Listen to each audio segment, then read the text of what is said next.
कैसे आप सब डिस्कस करेंगे आज हम लोग अभिप्रेरणा के बारे में। अभिप्रेरणा मीन्स मोटिवेशन। तो स्वागत है दोस्तों आपका टीचिंग इंस्टीट्यूट में। आज हम डिस्कस करेंगे अभिप्रेरणा। इस टॉपिक से सभी टीचिंग एग्जाम्स में 1 से 2 क्वेश्चन मिलेंगे। जैसे आपको रीट की एग्जाम होने वाली है, सीटेट की एग्जाम्स डेट अनाउंस हो गई है, जो सुपर टेट आने वाली है, बी टेट आने वाली है, सभी टीचिंग एग्जाम्स, एमपी टेट हो गई, एचपी टेट होगी, सभी टीचिंग एग्जाम्स में 1 पॉइंट यहाँ से 1 नंबर यहाँ से पूछे जा सकेंगे, पूछे जाते भी हैं सभी टीचिंग एग्जाम्स में।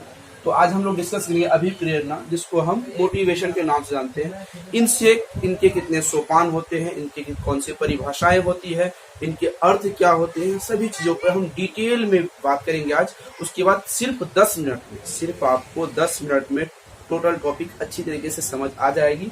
उसके बाद आपके किसी भी टीचिंग एग्जाम्स में 1 नंबर नहीं छूटेंगे आपसे।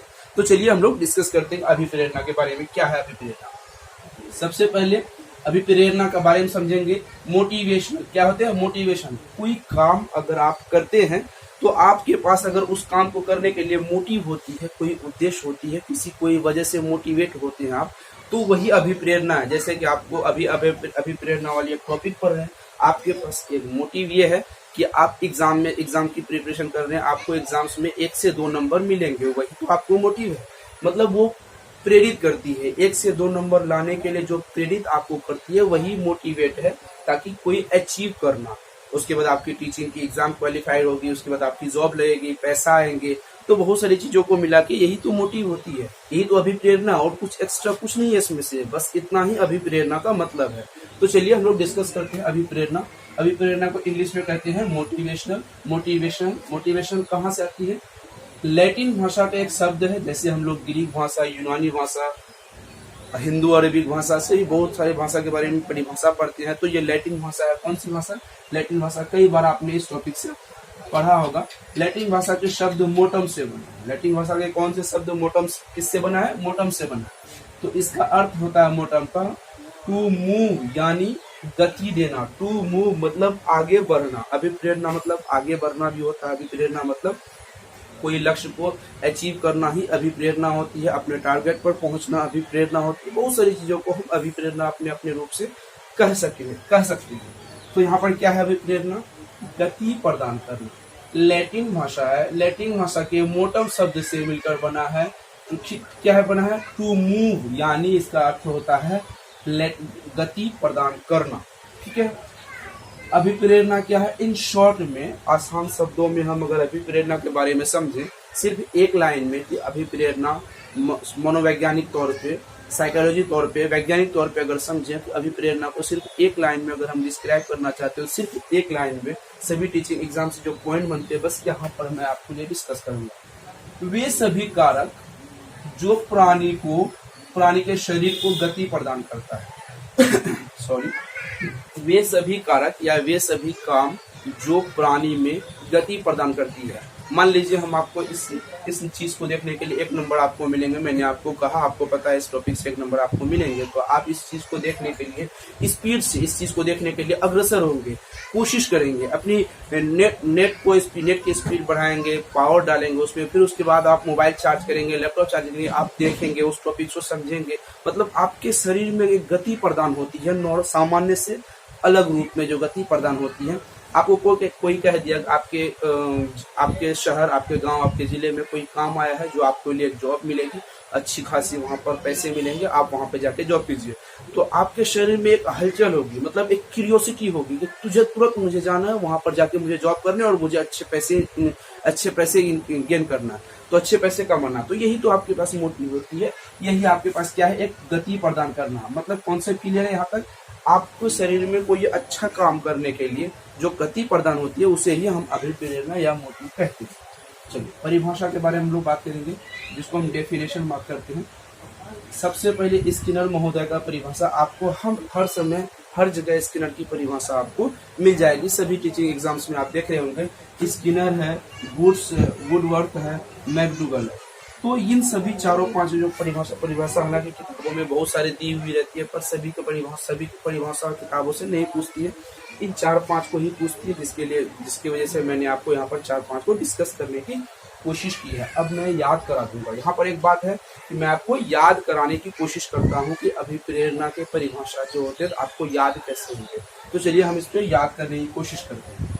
तो यहाँ पर है, स्किनर ने कहा अभिप्रेरणा सीखने की राजमार्ग है। स्किनर ने क्या कहा? सुपर हाईवे कहा। अभिप्रेरणा ने क्या कहा? सुपर हाईवे कहा। ठीक है, सुपर हाईवे कहा। अभिप्रेरणा, स्किनर ने क्या कहा अभिप्रेरणा के बारे में? सुपर हाईवे कहा। कैसे? यहाँ पर याद रखिएगा, नर। नर का मतलब होता है कोई जाति या कोई प्राणी का मेन वाले, मतलब जो मेल एंड फीमेल होते हैं, मेल वाले। तो यहाँ पर नर होते हैं। नर मतलब कोई व्यक्ति, प्राणी, जाति, जो भी मान सकते हैं। वो कहाँ पर चलेंगे? हाईवे मतलब राजमार्ग। कोई सड़क पर चलेंगे तो मेल चलती है ज्यादातर। क्या चलते हैं? मेल चलेंगे। याद कैसे रखेंगे? आपको यहाँ रखना होगा नर। नर मीन्स होती है मेल। मेल कैसे कहाँ पर चलती है? मेल चलती है राजमार्ग पर चलती है। कहाँ चलती है मेल? राजमार्ग या फिर स्वर्ण मार्ग पर। राजमार्ग, स्वर्ण मार्ग एक ही है। कॉन्सेप्ट क्लियर है? स्किनर मतलब नर, नर मीन्स मेल, मेल कहाँ चलती है? राजमार्ग में चलती है। एक कॉन्सेप्ट आपके हमेशा के याद होगी। अगला चलते हैं गुड्स। गुड्स में अभिप्रेरणा, गुड्स ने कहा है अभिप्रेरणा किसी कार्य को शुरू कर। अभिप्रेरणा गुड्स ने कहा। गुड्स मतलब क्या होती है? चलिए मैं इसके बारे में बात करता हूँ। गुड्स मतलब होता है माल। ठीक है, कौन गुड्स? GOODS, goods. यहाँ पर भी गुड्स है, यहाँ पर भी गुड्स है, लेकिन ये गुड्स एक महोदय का नाम है, लेकिन महाशय का नाम है। तो हमने गुड्स, गुड्स मतलब माल। अगर हमारे पास कोई माल होगा, मान लीजिए हमारे पास डीजल, पेट्रोल, किरासन आदि बहुत सारी चीजें हैं, तो हम उस चीज से क्या करते हैं? अभिप्रेरणा लेते हैं। किसी कार्य को हम क्या करते हैं? शुरू करते हैं। कोई वस्तु से हम कोई कार्य क्या करते हैं? शुरू करते हैं, फिर उसे हम जारी रखते हैं, फिर उसे हम नियमित रखते हैं। गुड्स मतलब माल। गुड्स मीन्स माल। अपना बस इतना याद रखेंगे, goods, GOODS, goods. Goods means माल। माल मतलब वस्तु। वस्तु से हम कोई चीज, कार्य शुरू कर सकते हैं। आपके पास कोई वस्तु है तो कोई कार्य आप शुरू कीजिए, फिर उस चीज को हम जारी रखें। जैसे मान लीजिए आपके पास वस्तु को, मान लीजिएगा अपना कोई बिजनेस मान लीजिए, या फिर आप पैसा मान लीजिए। पैसों से आप क्या करते हैं? कोई कार्य शुरू कर सकते हैं, या फिर कोई उस कार्य को शुरू करने के बाद जारी रख सकते हैं। उसके बाद फिर वो कार्य क्या कर सकते हैं? नियंत्रित कर सकते हैं। मतलब स्किनर एंड गुड्स, ये दो पॉइंट आपको हमेशा के लिए याद होंगे। चलिए अगला पॉइंट देखते हैं। वुडवर्थ क्या पूछा है? वुडवर्थ अभिप्रेरणा व्यक्ति की दशाओं के बारे में। वुडवर्थ किसके बारे में चर्चा कर रहा है? अभिप्रेरणा व्यक्ति की दशाओं का समूह बन रहा है। क्या कर रहा है? मतलब उसके डायरेक्शन की एक ग्रुप बता रही है, डायरेक्शन ग्रुप। वुडवर्थ क्या कर रहा है? वुड मीन्स लकड़ियां, वर्थ मीन्स कोई काम करना है। लकड़ियों की एक समूह होती है, मतलब लकड़ियों का एक समूह जो एक एंगल से बनती है, एक दिशाओं में बनती है, एक अलग प्रक्रियाओं में बनती है। उसके बारे में हम बात करेंगे। वुडवर्थ ने कहा अभिप्रेरणा व्यक्ति की दशाओं का वह समूह है जो व्यक्ति को किसी निश्चित दिशा, फिक्स एम्स की पूर्ति के लिए अभिप्रेरित करती है। 3 क्वेश्चन, 3 परिभाषाएं आपके लिए कंप्लीट हो गई। अगला परिभाषा, लास्ट परिभाषा और अच्छी वाली, सबसे ज्यादा इस चैप्टर से सबसे ज्यादा मोस्ट इंपोर्टेंट परिभाषा और सबसे ज्यादा परिभाषा पूछने वाली परिभाषा। मैं सबसे पहले कहता हूँ आपको इसका स्क्रीनशॉट आप ले लीजिए। चलिए देखते हैं। मैकडूगल ने अभिप्रेरणा की व्याख्या करते हुए जन्मजात मूल प्रवृत्तियों के बारे में कहा। अगर इस टॉपिक से अगर आपसे कोई सीटेट या फिर कोई स्टेट लेवल के टीचिंग एग्जाम्स में क्वेश्चन पूछेगा तो सबसे ज्यादा क्वेश्चन पूछेगा आपका वुडवर्थ के बारे में, मैकडूगल के बारे में। मैकडूगल ही था अभिप्रेरणा के जन्मदाता था, उसके प्रेरक थे। तो यहाँ पर कहता है अभिप्रेरणा की व्याख्या जन्मजात तथा मूल प्रवृत्तियों के आधार पर की जाती है। किसके आधार पे? मूल प्रवृत्तियों के आधार पे। याद कैसे रखेंगे? ये यहाँ भी मैं याद करने के लिए बात बता दूंगा। मैकडूगल है, ठीक है, मैकडूगल। यहाँ पे 2 शब्द लेंगे, मैकडूगल, यहाँ पर भी है मूल। 2 शब्द यहाँ दोनों हमारे मैच कर रहे हैं। मैकडूगल मीन्स मूल प्रवृत्तियों के जन्मजात आधार माने जा सकते हैं। यहीं पर इसी टॉपिक से आपके सबसे ज्यादा क्वेश्चन पूछेंगे किसी भी एग्जाम्स में। अगर पूछेंगे सबसे ज्यादा परिभाषा पूछेंगे तो चलिए अगला देखते हैं। अगला पॉइंट है अभिप्रेरणा के प्रकार, टाइप्स ऑफ मोटिवेशनल कितने टाइप्स के होते हैं? कभी 2 टाइप के हो सकते हैं, कभी 3 टाइप के हो सकते हैं। जनरली 2 टाइप्स के आपके मिलते हैं उन दो टाइप से क्वेश्चन बहुत सारा उसी दो टाइप के क्वेश्चन पूछे जाते हैं। तो चलिए हम दो और तीसरा तीनों के बारे में हम यहाँ पे पूरी डिटेल्स में पढ़ेंगे। तो बात करते हैं अभिप्रेरणा के प्रकार। अभिप्रेरणा मुख्य दो प्रकार के होते हैं। कौन? पहला एक होती है जन्मजात, जो हमें जन्म से मिलती है। दूसरा हमें होती है यहाँ पर अर्जित होगा। क्या होगा? यहाँ पर होगा अर्जित अभिप्रेरणा। तो दो प्रेरणा होती है, एक होती है जन्मजात, एक होती है अर्जित। जन्मजात मतलब जो जन्म के साथ साथ हमारे पास आती है, जैसे भूख का लगना, वो जन्मजात है। मतलब जो गॉड गिफ्टेड है वो जन्मजात है। मतलब अल्लाह के द्वारा, खुदा के द्वारा, भगवान के द्वारा, जो भी आप जिसे भी मानते हैं उनके द्वारा दिया हुआ जो हमारे पास है वही हमारे पास क्या हो जाती है? जन्मजात हो जाती है। जैसे भूख का लगना, हम नहीं भूख लगा सकते, वो अपने आप लग सकती है। लेटरिन, पेशाब, मूल मूत्र लगना, वो अपने आप हो सकती है। किसी पर स्नेह और प्यार आना, वो भी हमारे फीलिंग से हो सकती है। कोई ऐसी चीज जो हमारे वश से बाहर हो वो हमारे साथ अचानक हो सकती है। प्यास लगना, गुस्सा होना, क्रोध होना, ये मूल प्रवृत्तियों के आधार पे आती है, जन्मजात प्रवृत्तियों के आधार पे आती है। ठीक है, दो चीजें हैं, एक होती है जन्मजात, एक होती है अर्जित अभिप्रेरणा। तो जन्मजात अभिप्रेरणा को एग्जाम्स में बहुत सारे नाम से अलग अलग करके पूछे जाते हैं, तो उनको भी हम एक बार देख लेते हैं। तो यहाँ पर क्या है? जन्मजात अभिप्रेरणा को हम आंतरिक अभिप्रेरणा कहते हैं। ये जन्मजात अभिप्रेरणा इंपॉर्टेंट माने जाते हैं। अगर कोई भी इंपॉर्टेंट माना जाता है अभिप्रेरणा, तो जन्मजात ही माना जाता है। जो अर्जित अभिप्रेरणा है, इतने बेहतर तरीके से अर्जित अभिप्रेरणा को नेगेटिविटी में माना जाता है, उसको पॉजिटिविटी में बिल्कुल भी नहीं माना जाता। एक बात आप ध्यान में रखेंगे कि उसे नेगेटिविटी में माना जाता है, पॉजिटिविटी में नहीं, बिल्कुल भी नहीं माना जाता। ठीक है, जन्मजात अभिप्रेरणा के बारे में बात करेंगे। जन्मजात अभिप्रेरणा आंतरिक होती है, यह जैविक होती है, सकारात्मक होती है। ठीक है, आनंदमोद अभिप्रेरणा होती है, प्राथमिक अभिप्रेरणा होती है। जैसे एग्जाम्पल में है भूख, प्यास, नींद, मूलमूत्र आदि, मलमूत्र आदि, ये सभी कौन से होते हैं? जन्मजात अभिप्रेरणाओं के गिनती में आती है, जो हम नहीं पैदा कर सकते, जो हमें कुदरत के रूप से अपने आप मिला है, उसे ही जन्मजात अभिप्रेरणा कहेंगे। तो अगला आते हैं, इस टॉपिक को क्लियर कर लें। अगला दूसरा देखते हैं अर्जित अभिप्रेरणा। मतलब जस्ट इसके अपोजिट कर देना। अर्जित अभिप्रेरणा को क्या करें? बाह्य अभिप्रेरणा कहेंगे, इसको आंतरिक कहेंगे, इसको बाह्य कहेंगे, इसको जैविक कहेंगे, इसको अजैविक कहेंगे, इसे प्राथमिक कहेंगे, इसे द्वितीयक कहेंगे, इसे सकारात्मक कहेंगे, इसे नकारात्मक कहेंगे। मतलब आपको सिर्फ एक याद करना। अगर आपके एक याद हो गए तो सभी याद आराम से दूसरा याद हो जाएगा। दो ही तरीके तो हो सकते हैं, एक हमें गॉड द्वारा मिलती हैं, गॉड गिफ्टेड मिलती हैं, जो जन्मजात होती हैं, जो हम अर्जित करते हैं अपने माहौल से, अपने एटमॉस्फेयर से, समझ के, बूझ के, जो उस तरीकों को सीख के जो अर्जित करते हैं उसे वो बाह्य होते हैं, वो इतना इम्पोर्टेंस नहीं माना जाता, वो नेगेटिव रूप में माना जाता है। ये बात याद रखेंगे। ठीक है, जैसे पुरस्कार जो होती है, हमें कैसे मिलते हैं पुरस्कार? जब हम अच्छा व्यवहार करते हैं, कोई कंपटीशन जीतते हैं, या फिर कोई अच्छे आचरण से मिलती है। ये बाह्य होते हैं। जब हम अच्छा भी कर सकते हैं, बुरा भी कर सकते हैं, तभी ये हो सकता है। ऐसा तो नहीं है कि ऐसा बिल्कुल भी नहीं हो सकता। अगला पॉइंट है कि बहुत सारे मनोवैज्ञानिक ने अभिप्रेरणा को अलग अलग रूपों में डिवाइडेड किया, उसे बांट दिया। तो हम अलग अलग वैज्ञानिकों के बारे में पढ़ेंगे, कौन से अभिप्रेरणा, कौन से वैज्ञानिक ने कितने प्रकार के दिए हैं। तो आपके सामने यहाँ पर पहला है, तो यहाँ पर नंबर 1 डाल लेंगे। यहाँ पर है अब्राहम मैस्लो ने क्या कहा था? अब्राहम मैस्लो के कितने अभिप्रेरणा के प्रकार है? अब्राहम मैस्लो के 2 अभिप्रेरणा के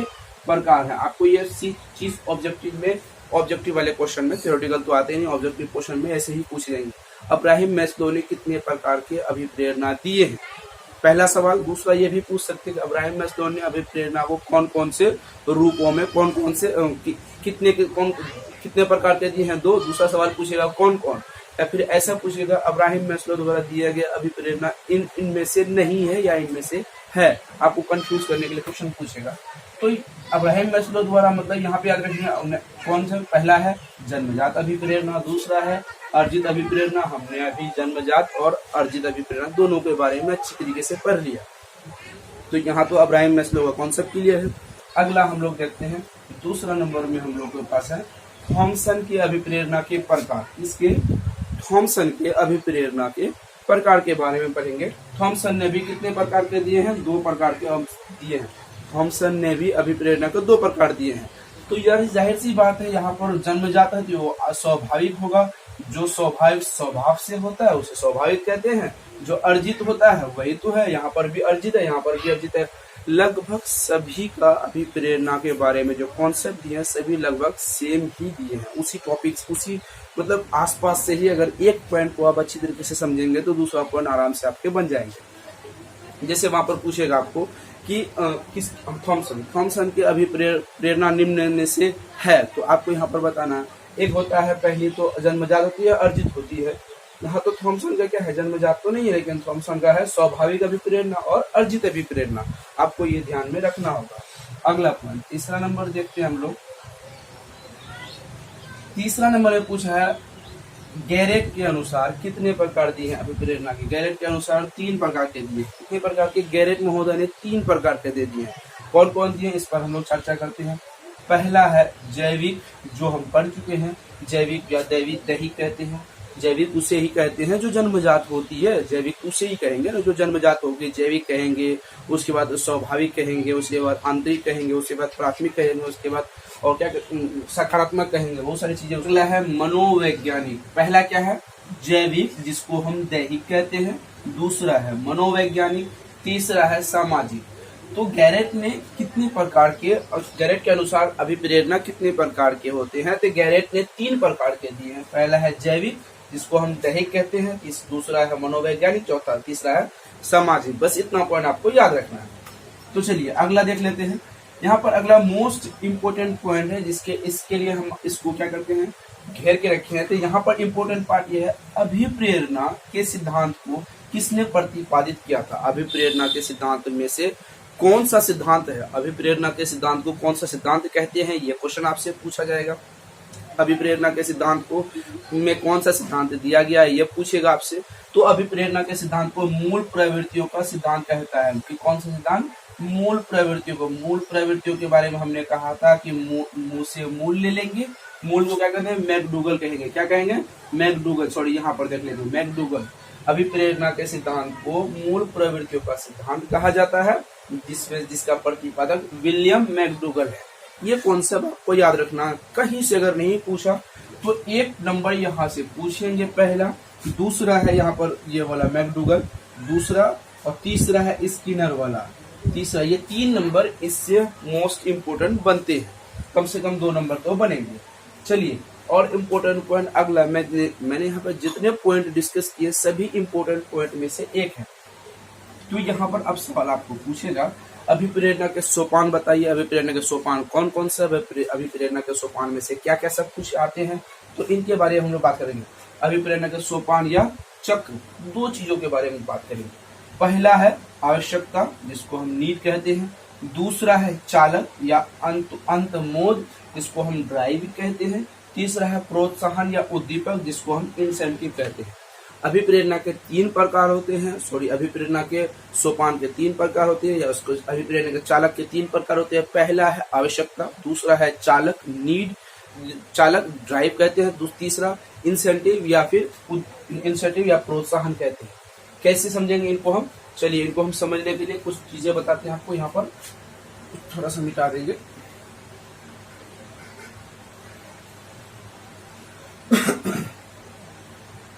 हम यहाँ पर बात करेंगे, मान लीजिए ये मनुष्य है। क्या है, मनुष्य है, मनुष्य है। यहाँ पर है कौन क्या है, यहाँ पर मनी है, मनी है।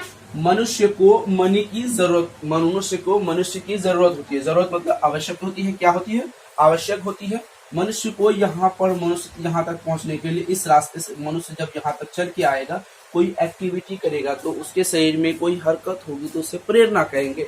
जब मनुष्य को मनी की जरूरत होती है तो मनुष्य कहाँ आएंगे, मनी के पास आएंगे। दूसरा आने के क्रम को क्या कहा जाएगा, चालक कहते हैं। आने के क्रम को ड्राइव कहेंगे। क्या कहेंगे, ड्राइव कहेंगे, जिसको हम चालक कहते हैं हिंदी में। ठीक है।